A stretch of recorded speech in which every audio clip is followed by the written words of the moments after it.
Hello everyone, Drew here bringing you a One Piece deck profile video. Today we're going to be looking at my OP-16 Red Ace deck list, just to go over what he does real quick. Once returned, you can give a character that has the Whitebeard Pirate's Affinity or Monkey D. Luffy like 8,000 BP or more rush, which is great because this lets you be aggressive fairly early into the game, and it forces your opponent to consider the pressure that's not on the field yet, because they don't know if you're gonna fan your Dawn out and swing with 2 strong units, or maybe you just go basic wing, and then drop something, attach your Dawn unit, rush in and swing. So this leader is very fun, and he kind of gets around decks that tend to like stun you a little bit. Like, I enjoy playing this into Blackbeard, for example, because of the rush mechanic. You're able to kind of go tall, and even if he decides to turn your on plays off, you're still going to be doing some really good damage with this deck. Getting into the deck profile, my one cost, I played 4 Garbs and 2 Ezos. So initially I was only playing 4 Garbs and 4 Moby, but I did not like Speed Jill. I still do not like Speed Jill, so I had 3 spaces to replace.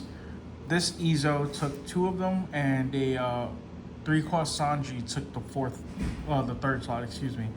I'll get into that later. So Garp searches for majority of the cards in his deck, which is great, and Ezo is just on play, draw a card. Depending on who your opponent's leader is, if you go first, you can attach straight swing for 5, so that's always nice. And it gives you like a wider opening play. It doesn't always have to be like a Moby deck and a Garp. It could be a Garp and an Ezo, or an Ezo and a Moby deck. Like, whatever you decide to do. I just like the way that the double Ezo plays in here. Going into our 3 costs, it is 4 Sanjis. Initially I was playing this as a 3 of them, but as I mentioned before, I took the 3rd Speed Drill out for a 4th one of these. It's a 6k on your turn, which is nice, and then when it dies, you draw a card, which is great because sometimes it's very easy to lose hand advantage in this deck because the draw is not very present, and Red is in a little bit of an identity crisis right now with all of their negative stuff rotating previously. So we're trying to figure out where Red should go, but this overall is a very good utility card in most, if not all, Red decks. Going into our 4 slots, where you're playing 4 Little Wars Jr. and 3 Monkey D. Luffy's.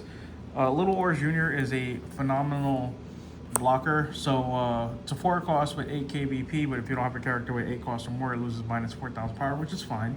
While it's here in your hand, it still counts as a 8k BP, which is great because you can still use it with Monkey D. Luffy, or it gets the 2k counter buff with Ace, so that's nice. And this Monkey D. Luffy makes this Ace super strong, so when your opponent attacks, you can pitch an 8k from your hand, and this and this become a 7k base for the turn, which is nice. If you have 6 or more Dawn, you play this for 2, so on your turn 3, if you have the 6 Dawn, you can play this for 2, attach 2, it's an 8k, and then you can swing with it, which is nice. Going into the 5 cost, I play 4 of the Secret Rare Ace. Please excuse this one, I'm gonna upgrade it, I promise. But yeah, so this Ace is cool. On play, on KO, you search the top 5 of your deck for a Whitebeard Pirate, which is 90% of the deck. And then while he's on the field, the cards with 8,000 power BP in your hand get 2k counter. So they just become straight up 2k. And this isn't just only Whitebeard Pirate cards, it's any card with 8,000 BP. So if you want to check in like Silver's Rayleigh, for example, who has an 8,000 BP, very solid card choice, and if he becomes dead, you can just pitch it with this, which is really nice. The other 5 cost I play is one of my favorite cards to play in this deck, and that is the 5 cost Ezo. So on play, you can give a Rested Dawn to your leader or character, which includes himself. So typically on my turn 5, and this is a great card if you're going first, you play this, attach the Dawn with the effect, give it rush, and now you're swinging for 8k immediately, which is fantastic. So assuming you hit on curve and then you play the Sanji on 3, you can swing that, swing your leader, and then play this, give it rush, and you get 3 attacks off on turn 3, which is great. Not a lot of decks could do that. Going into my 6 cost cards, we're going into the Man of the Hour, and that would be 4 Vista and 3 Marco. So first and foremost, Vista's probably my favorite 8,000 power unit in this deck. right? So on play, you can reveal a character card with 8,000 BP, draw a card, which is the same thing that Ezo does, the 1 cost. But if you attach a Dawn to him and you swing with him, you can destroy 2 characters with 2,000 base power, which, you know, is good because it gets rid of like a lot of the low end blockers. It's a nightmare for Enel to deal with, right? Because this will like force your opponent to kind of use those cards earlier because they lose value as soon as Vista touches the board. And then this Marco is just here for protection purposes.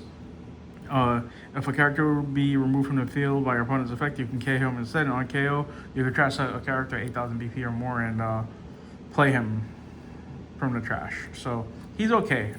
He's just here to be like another AK beater, honestly. Going into our 7 cost, this card is just here because he's a base 2K counter, 8,000 BP, so he's searchable and usable with a lot of stuff. He's just here to defend me and nothing more. Going into our 8 cost, I am playing 4 Thatches and 3 Edward Newgates. I will upgrade this. I actually have the upgrade on the way, actually. Initially, I was playing Newgate here at 2, but now I feel like the more I play this deck, the more I want to see him. So at 3, I feel like he'll be present while he's on the field. He gives your leader double attack and plus 2,000 BP on your turn.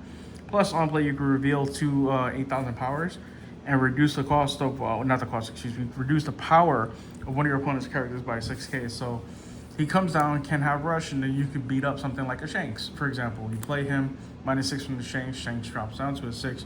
Even if Shanks drops down to a 9, give him rush, swing into the Shanks, your opponent has to discard at least 4k counter for it, so that's nice. And then Thatch gets cost reduction if you have a character with 8,000 or more power in the field that includes Whitebeard Pirate.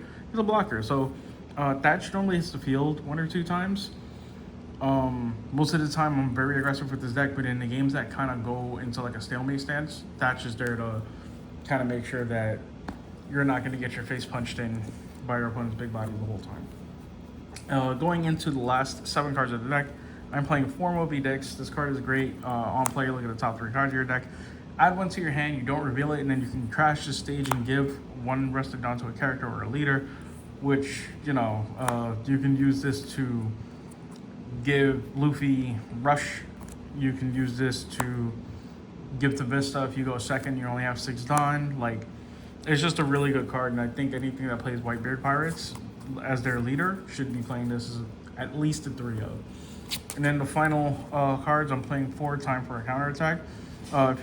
If there's a character with 8,000 or more BP on the field, one of your leader characters 4,000 power during the battle, which is a huge boost for 1 cost. And then it does have a trigger where you can blow up not blow up, excuse me. You can play a character with 2,000 BP or less from your hand. I typically never use that effect. If I see this in life, I'm putting it in my hand 99% of the time. That's the deck. It's a very, very straightforward deck to play. You genuinely just want to punch your opponent in the face fast and hard. I can't wait for OP-17 to modify this deck very little. I do not know if I'm going to be playing the Edward Newgate leader, but I do know I'm taking some of that support and I'm mashing it in here. Anyway, that's the video. I hope you enjoyed the video. I'll be uploading again soon. See ya.